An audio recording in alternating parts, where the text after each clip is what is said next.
Hey, how y'all doing? It's Trey, and I wouldn't go by Taliban towards the rap industry, and basically, I'm just telling y'all that I love music, I love instruments, I love dancing, I love rapping, singing, anything that have to do with music, church music, gospel music, country music, anything, country music. I think, I don't know, I love music, but basically, I'm just telling y'all that I'm gonna do whatever it takes for me to express to the whole world that I love music.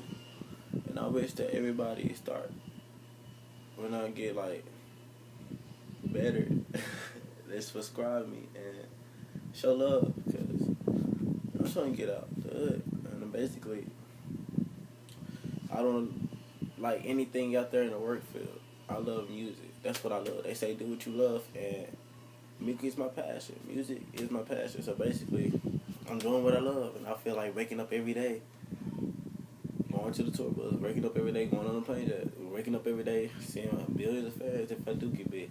That's what I want to do for the rest of my life. I can't see myself doing nothing else. So this is why I'm here today, telling y'all this.